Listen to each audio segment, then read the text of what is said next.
Oi, pessoal, tudo bem? Cá estamos nós novamente para dar continuidade a esse nosso estudo nessa conclusão de todo esse processo, todo esse percurso que nós fizemos, abordando todo esse período helênico, pelo menos de maneira reduzida, claro, mas começando a entender alguns desses elementos principais dessa história, o que era essa tão saudosa, tão comentada Grécia Antiga, o que as pessoas faziam, o que elas falavam e o que exatamente essa pessoa que se destaca muito nesse período, que seria essa grande figura de Sócrates, tem a nos dizer, tem a nos ensinar até hoje. E bom, a gente já trabalhou um pouco sobre a questão do que Sócrates pensava, de como é que se dá a estrutura desse texto, qual que é o contexto. Então chegou a hora da gente falar exatamente dessa ideia da morte, porque ela é inevitavelmente o assunto principal desse texto e é sobre o qual nós vamos nos debruçar nesse capítulo do nosso estudo. Mas antes de chegar na morte, a gente precisa entender, pelo menos rememorar, um pouco do que como o Sócrates entende o ser, a vida, porque somente entendendo a vida que a gente pode entender um pouco mais da morte. E para Sócrates, novamente a gente traz esse desenho, ele entendia o indivíduo, essa pessoa que nós somos, que você é e tudo mais, como uma dualidade, como um ser formado por duas partes, que seria o espírito e a matéria, ou o corpo e a alma, sendo cada uma dessas responsável por uma parte de nossa existência. A alma, esse espírito, essa essência, seria o raciocínio, a mente consciente, a sabedoria, essas coisas todas. Depois nós teríamos o corpo, responsável pelos sentidos, pelas paixões e todas essas coisas dessa natureza. Então a gente pode ver essa espécie de dicotomia que Sócrates faz, entendendo a alma ou a essência como uma coisa boa, como uma coisa sábia, como uma coisa do raciocínio, e o corpo como uma coisa quase que pecaminosa, responsável simplesmente por confundir, por atrapalhar os bons sentidos, a boa percepção do mundo do indivíduo. Então, de certa forma, nós seríamos a fusão dessas duas coisas, do sentido e do raciocínio, que formaria o indivíduo. E é curioso porque nessa dicotomia que se faz entre a razão e os sentidos, é o pilar de uma das maiores discussões da filosofia que nos acompanha até hoje, que é essa ideia, essa disputa entre o racionalismo e o empirismo. O que seriam essas duas coisas? Bom, o racionalismo seria uma escola de pensamento que se desenvolve principalmente no período do Iluminismo, lá pelo século XVII, XVIII, que defende a ideia de que só se pode chegar no conhecimento verdadeiro através da razão. Ou seja, a ideia de que nós, simplesmente pensando, refletindo, raciocinando, podemos conhecer o mundo e que os sentidos são imperfeitos para entender o mundo. Por outro lado, nós temos o empirismo, que é essa escola de pensamento, e acredita que só se pode conhecer o mundo de verdade pelos sentidos, porque a razão é desconectada da realidade, portanto, frequentemente vai criar modelos de sistemas completamente desligados do real, da realidade.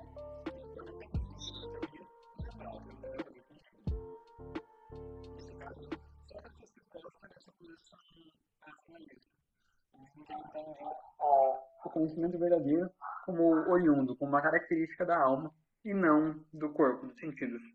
Para ele, os sentidos seriam essa coisa que mascara, que impede a alma de realmente conhecer a verdade.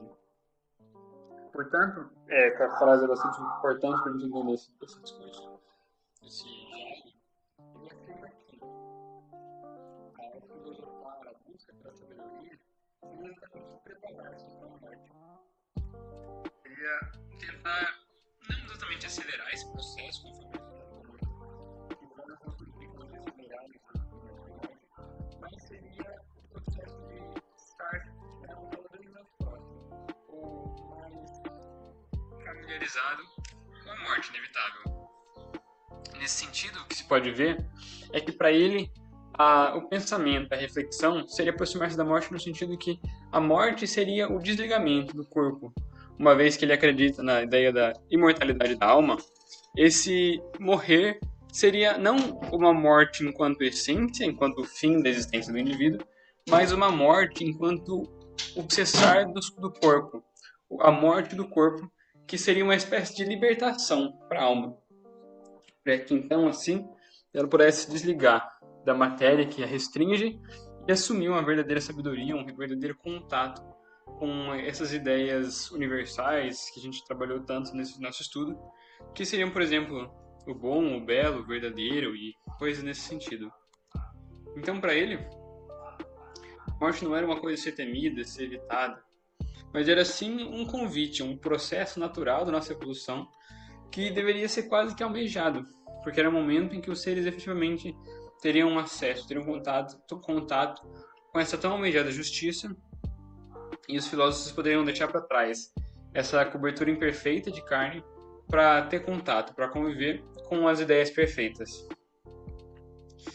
E aí é muito interessante, porque quando a gente retoma um pouco de toda essa ideia da mitologia grega e todo aquele pensamento, a gente vê um aspecto que eu acho que é bastante rico, é bastante simbólico também, que é essa ideia do desencarne, da morte do corpo. Porque quando a gente remonta, por exemplo, às tradições católicas e cristãs medievais de maneira geral, a gente vê muito essa ideia do inferno, do céu, do purgatório, essas regiões físicas da qual as almas recém-mortas, recém-desencarnadas,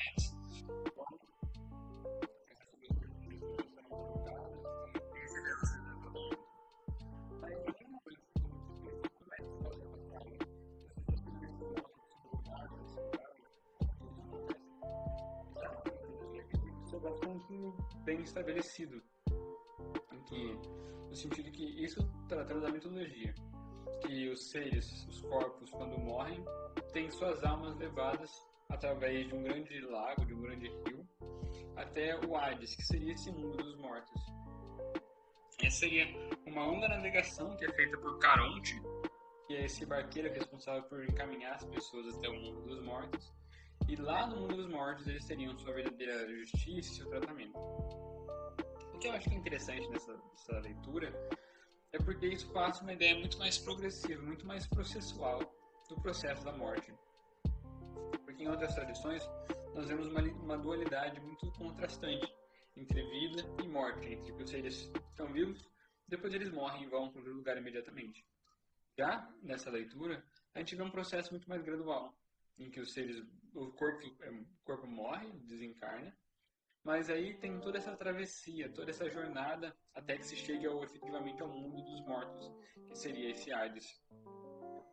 Então os seres passariam por esse processo dentro do barco de gradativo desligamento entre o mundo material, como se eles fossem se afastando aos poucos nas pequenas ondas através do barco a remo desse Caronte, eles fossem se afastando do mundo material.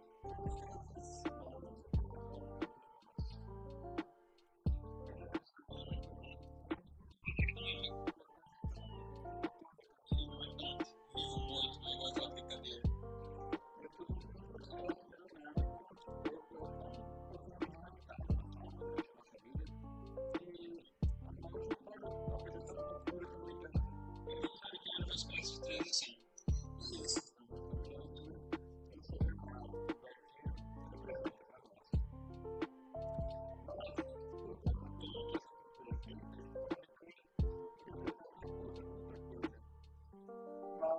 Antes disso, antes da gente chegar nessa outra leitura, tem essa imagem que eu coloquei aqui, que meio que representa um pouco dessa visão socrática e grega naquela época do que seria o mundo dos mortos. Porque diferentemente do que a gente vê na tradição católica, principalmente, não seria um inferno cheio de fogo, cheio de lava dentro do vulcão ou coisas assim. Haveria uma série de rios dentro de uma estrutura quase que cavernosa, quase que numa gruta, na qual os grupos de almas seriam levados por essa correnteza até encontrar o seu lugar efetivo. E aqui um ponto que eu acho que é bem interessante é que não existe um fim só para as almas más e um fim para as almas boas, como a gente vê no céu e no inferno. A gente vê são uma série de rios que levam diferentes pessoas para diferentes lugares, mostrando já aí essa percepção grega de que não se pode apresentar o mesmo fim para pessoas diferentes. A gente não pode colocar todas as pessoas que não condizeram com uma certa conduta no mesmo lugar, por exemplo, no inferno, todas as pessoas que foram minimamente boas ou que aceitaram Jesus ou que fizeram esse tipo de coisa no mesmo lugar, sendo que são pessoas diferentes, cujo mérito, cuja moralidade possuem gradações diferentes.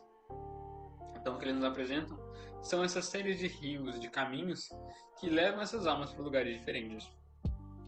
Possui, por exemplo, um rio que prepara as pessoas para reencarnarem enquanto animais, essa metempsicose bastante comum nessa época. Existe o rio Estige e o Letes. O Letes seria destinado exatamente, seria o rio do esquecimento, essas águas do esquecimento. Seria um líquido esbranquiçado que iria apagar a memória dos indivíduos, preparando-os, como vocês muito bem podem supor, para uma nova existência. Quase como a ideia do véu do esquecimento, em que momentaneamente os seres teriam suas memórias mais profundas um tanto quanto não efetivamente apagadas, mas recobertas, colocadas numa posição um pouco mais profunda para que se possa passar por novas vivências, por novas experiências, com um pouco mais de tranquilidade e com menos obstáculos. Para além disso também, aí a gente entra em outro ponto interessante, que Sócrates também narra nesse diálogo, quando ele diz qual seria o destino das almas que cometeram erros graves e coisas assim. Ele diz que essas pessoas seriam levadas para um rio para entrar em contato com aqueles que elas mataram, com aqueles que elas feriram, que já também se encontravam no Hades. Lá, eles teriam a oportunidade de pedir perdão para essas pessoas. E caso fossem aceitos, eles então seriam encaminhados para outro rio, até que voltariam para o mesmo lugar dos bons. Mas, caso contrário, caso as pessoas não perdoassem os culpados, aqueles que os magoaram, que os feriram, essas pessoas entrariam quase que numa rotatória, dariam uma pequena volta e passariam por alguns sofrimentos, por alguns martírios, mas retornariam para esse mesmo lugar para ter contato novamente com essas pessoas a quem eles feriram. E isso sucessivamente, até que eles fossem efetivamente perdoados pelas suas vítimas. E isso é interessante porque mostra um processo de redenção gradual, no qual nós até certo ponto compreendemos, compactamos o Espiritismo, a ideia de que essas coisas têm que ser feitas por partes, aos poucos. Mas uma discordância bastante fulcral nessa questão, essa é a lógica que essa narrativa do Sócrates nos aponta, que o bom sucesso, o bem-estar daquele indivíduo depende do perdão ou não de outrem. Mas o que a gente vê no Espiritismo é essa ideia exatamente da autonomia individual, da autonomia moral, no qual, por indivíduo, pouco importa se fulano, se ciclano perdoou ou não perdoou. O que importa é se sua própria consciência consegue o perdoar de seus atos. Portanto, o que pode acontecer é que as outras pessoas o perdoem aquela pessoa pelos erros que ela cometeu, por qualquer coisa que ela fez, mas a própria consciência dela ainda não consegue se perdoar por aquilo que fez. Ou vice-versa.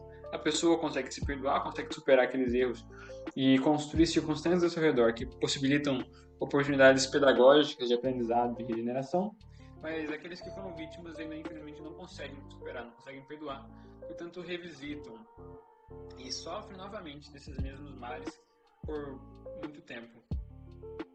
E também a gente tem essa figura bastante alegórica, bastante conhecida para nós, que seria esse Tártaro, lugar de fogo, de lava, que aí sim se assemelha um pouco com a ideia de inferno que nós temos atualmente. Mas aí é um ponto no qual nós discordamos da ideia socrática, pelo menos dessa maneira que ele se apresenta agora, na qual ele apontaria esse lugar de castigo eterno para aqueles que foram grandes algozes, grandes pessoas que tiveram condutas bastante ruins, digamos assim. O que a gente vê nesse lugar é que, na verdade, não é bem assim que a coisa funciona, tendo em vista que não faria grande sentido para uma ordem universal punir eternamente seres por faltas finitas, digamos assim. Punir ao infinito por faltas finitas.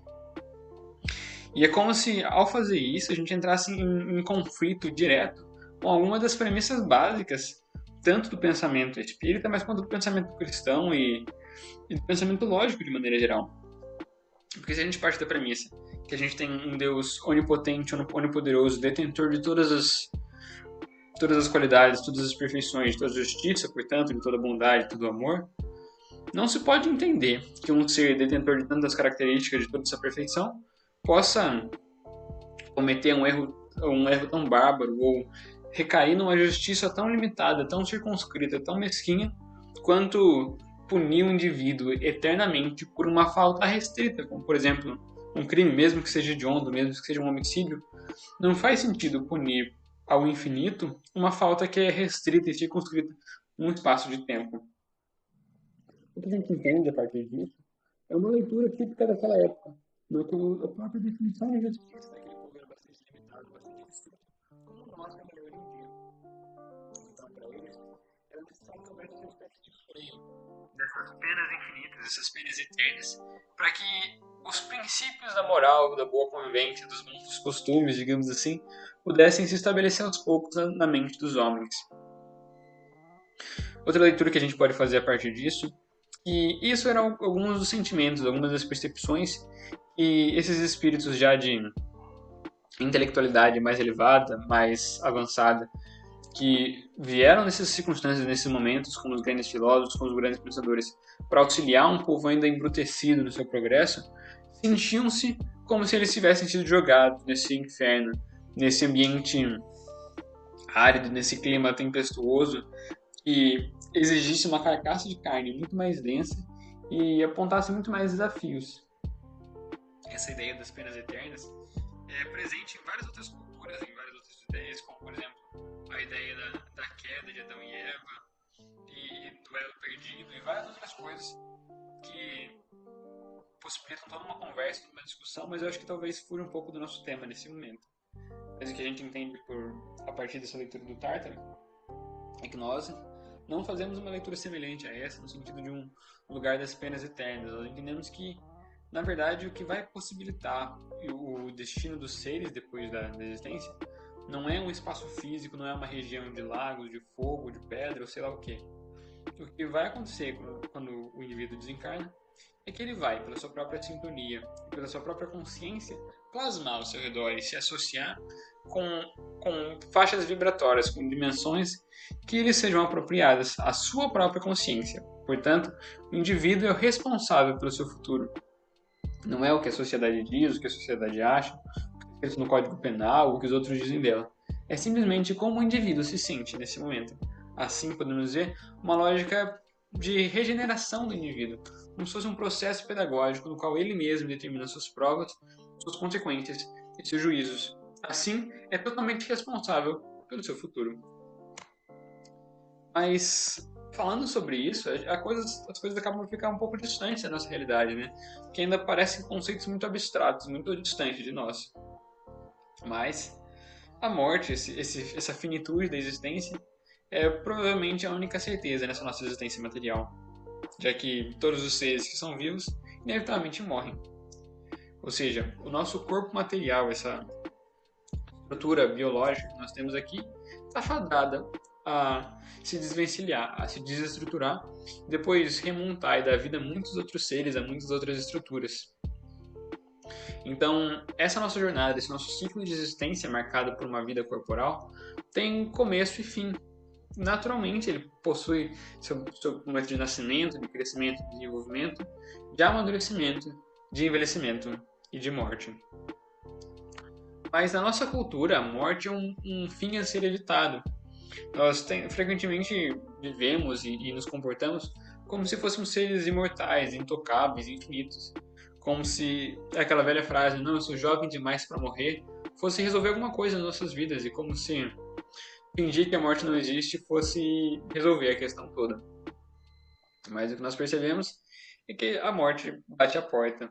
Isso pode parecer um pouco macabro, mas eu acho que isso em grande medida, sou estranho em grande medida, por causa de todo esse tabu que tem ao redor dessa ideia da morte, do fim da existência, mas que é parte natural da nossa vida, portanto deve ser tratada como tal. E esse nosso medo da morte, eu acho que vem em grande medida também por causa da nossa incerteza, né? É difícil ter certezas com relação à morte. Então, buscar esse desconhecido por vezes é desafiador.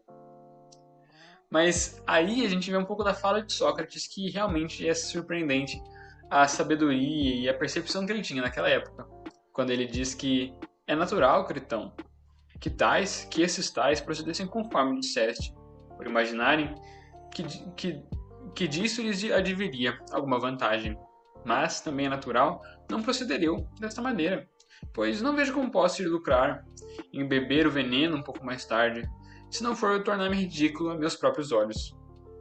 Agarrar-me dessa maneira à vida e tentar economizar E nesse sentido que a gente vê na figura de Sócrates também é muito rico.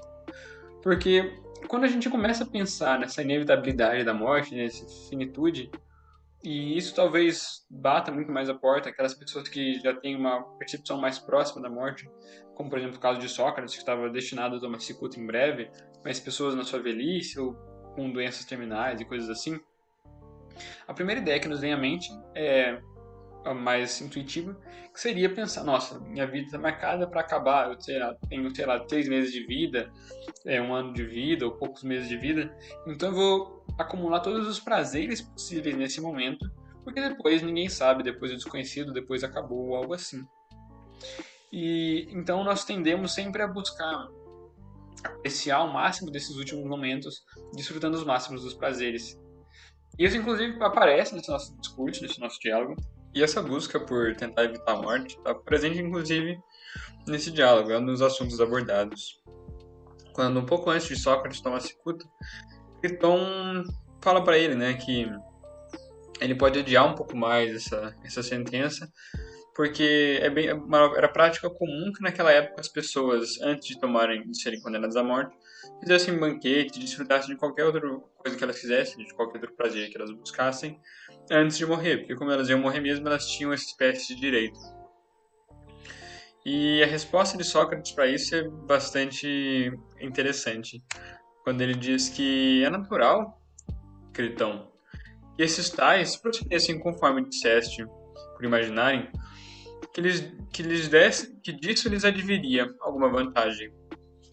Mas é também natural não proceder eu da mesma maneira, pois não vejo que possa vir a lucrar em beber o veneno um pouco mais tarde. Se não for, tornar-me ridículo aos meus próprios olhos. Para agarrar-me dessa maneira à vida e tentar economizar, que já não existe. Vamos, continuou, obedece-me e só faças o que eu digo. Então aqui ele deixa bem explícito isso, né, que meio que quebrando, rompendo com esse nosso senso comum, essa ideia de que uma vida feliz é aquela vida regada de prazeres, então você conquista todos esses prazeres. Ele diz que não, que tentar adiar um pouco o inevitável não vai resolver nada, só vai na verdade, no final das contas, trazer mais prejuízos do que benefícios. Porque ele vai se desgastar, se obscurecer um pouco mais, digamos assim, da verdade, da sabedoria, da bondade, para tentar adiar o inevitável. E esse é um lembrete bastante importante para a gente, né, de entender como a morte não carrega um valor inerentemente negativo em si, porque ela é parte natural da existência.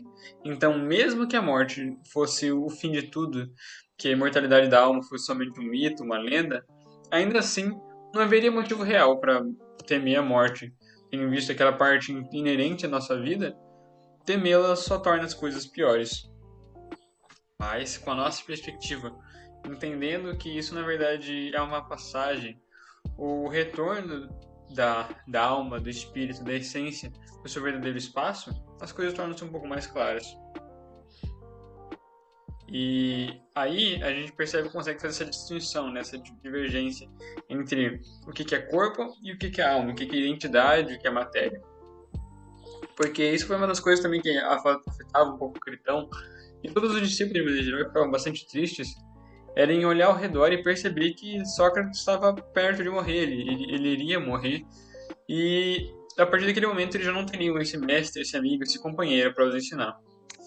E no meio dessa tristeza toda, Sócrates olha para Critão e diz, né, fica sabendo, meu admirável Critão, que a imprecisão da linguagem, além de ser um defeito em si mesma, produz mal às almas. Não importa criar coragem de dizer que é meu corpo que vais enterrar. Depois, sepulta-o como te aprouver, e como te parecer, mas de acordo com as leis. Então ele está dizendo, quando o Critão reclamava, nossa, mas agora eu vou ter que enterrar Sócrates e a morte de Sócrates, como é que vai ser o mundo sem Sócrates? E ele diz, o que você está falando, menino? Você não vai enterrar Sócrates, não é a morte de Sócrates. O que você vai fazer é enterrar o corpo de Sócrates. Ou seja, simplesmente essa vestimenta, essa cobertura material que reveste e pela qual Sócrates se manifesta. Mas ele não vai deixar de existir. vai acontecer nada com ele, na verdade, né? Ele simplesmente vai assumir sua verdadeira forma, deixando de lado essa veste imperfeita. E essa sabedoria e essa sobriedade para perceber e falar com tanta clareza nas vésperas de sua morte, eu acho muito interessante. E talvez daí a gente possa tirar vários ensinamentos, né? Perceber como isso é parte do processo e que, ainda que o nosso corpo morra, nós permanecemos. Mas aí tem outro toque especial nas vésperas da morte de Sócrates, porque assim que o seu carrasco, aquele que trazia o seu veneno, lhe entrega a taça de cicuta, ele pergunta, né, se havia veneno, líquido suficiente para ele fazer uma libação. O que é uma libação? Bom, uma libação, conforme ilustrada nessa imagem, era uma prática bastante comum na Grécia Antiga, que era quando, nas vésperas de uma refeição, de um banquete ou para celebrar alguma coisa, as pessoas viravam um pouco da bebida ou davam um pouco de comida na pira, numa tocha ou simplesmente derramavam no chão. Isso numa espécie de oferenda aos deuses, como se eles estivessem dando o primeiro golpe, o primeiro gole da bebida deles para os deuses, oferecendo-as assim e virando um pouquinho no chão. Isso era uma libação, como forma de agradecer aos deuses pelo banquete, pela boa sorte ou pelas vitórias. Aí, a gente volta para o nosso diálogo e a gente percebe que Sócrates, antes de tomar cicuta, pede para fazer uma libação aos deuses. O que isso quer dizer? Que para ele, tomar aquela cicuta, beber aquele veneno, ser sentenciado à morte, não era uma coisa terrível, uma coisa odiosa, uma coisa a ser evitada. Era uma celebração. Era uma coisa tão boa que tinha que ter a gratidão para os deuses, que ele devia agradecer aos deuses e fazer uma oferenda para eles em retribuição por aquela vitória, por aquela oportunidade que lhes era dada. E aí a gente percebe essa profunda gratidão que deve envolver toda a existência, né?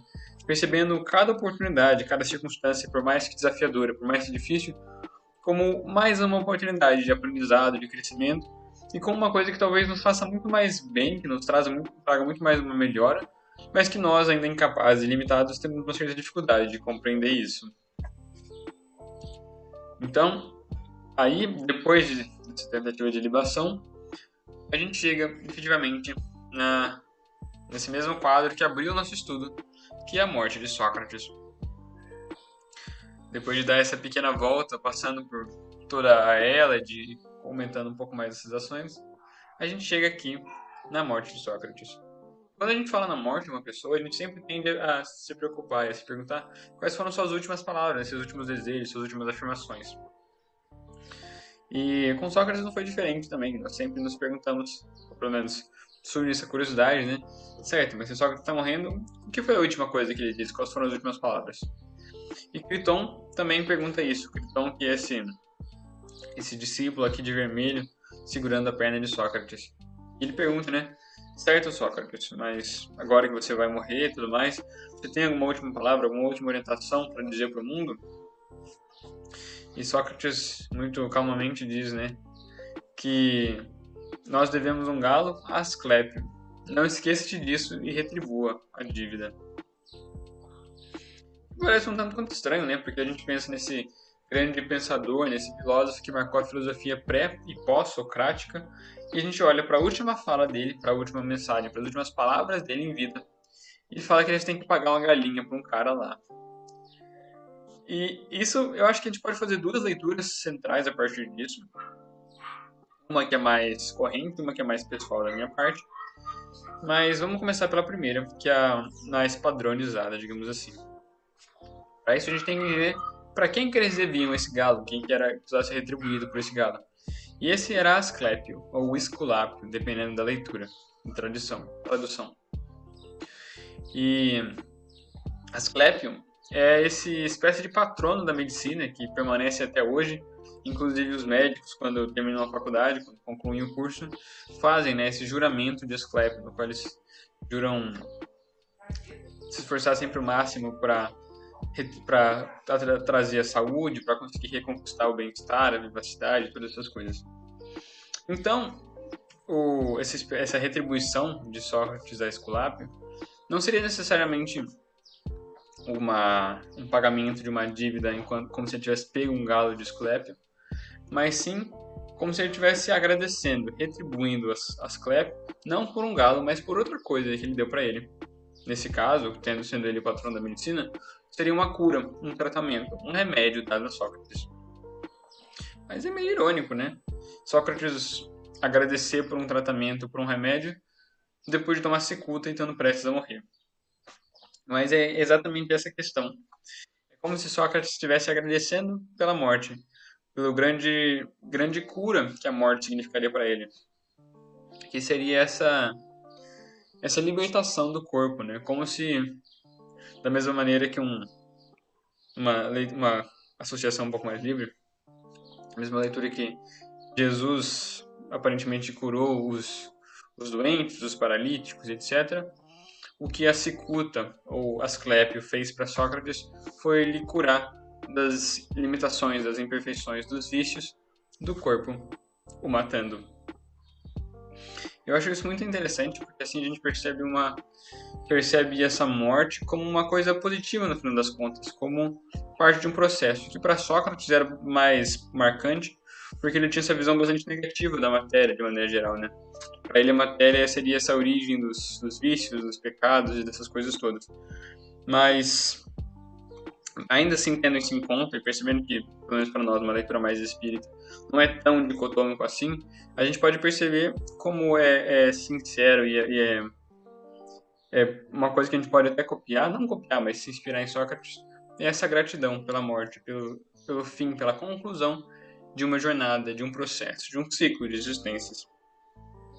Agora, outra leitura que a gente pode fazer a partir disso, que é uma leitura que eu particularmente acho interessante também, é ignorar um pouco para quem se deve o galo, quem é o devedor original, nesse caso o Asclépio, e focar um pouco mais no ato de perceber que Sócrates, nessa circunstância, era um condenado à morte de maneira injusta. Ele tinha sido escolhido pelos tribunais de Atenas e condenado por corromper os jovens e desacreditar os deuses da cidade. Que são coisas que ele particularmente nunca fez, e mesmo assim são uma sentença um tanto quanto descabida para um crime um tanto quanto subjetivo, digamos assim, né? Mas mesmo assim, mesmo tendo sido indiciado à morte de maneira injusta, Sócrates ainda assim vê a importância de retribuir, de pagar uma dívida, mesmo que seja simplesmente uma galinha. Mesmo na beira de sua morte, prestes a ser assassinado de maneira injusta, ser sentenciado à morte de maneira injusta, Sócrates ainda assim percebe a importância e o valor de se manter ao lado da justiça, de permanecer seguindo as leis, as ordens e agindo de maneira justa. Porque para ele a justiça não era esse conceito humano escrito numa constituição, numa lei, num código penal. É esse conceito universal, transcendente. E independe do que as pessoas acham, do que as pessoas pensam, porque ele existe por si só. Nesse sentido, ser justo não tem nada a ver com estar de acordo com as leis da época, mas sim estar de acordo com a própria consciência e com a percepção de justiça que transcende o mundo dos homens. Foi isso que Sócrates fez, mantendo-se justo até o fim. Bom, pessoal, eu acho que aqui a gente chega ao final desse nosso ciclo de estudos. Esse foi um pouco mais curto que o último, mas ainda assim foi uma jornada muito rica, muito interessante, com muitos aprendizados, muitos crescimentos, com várias lições que a gente pode tirar de Sócrates. Não tudo, obviamente, mas com vários pontinhos que a gente pode aprender muito. No mais, ficamos por aqui. Nos vemos no próximo estudo, no próximo ciclo de conversas, de debates, de coisas assim. Até a próxima e tchau!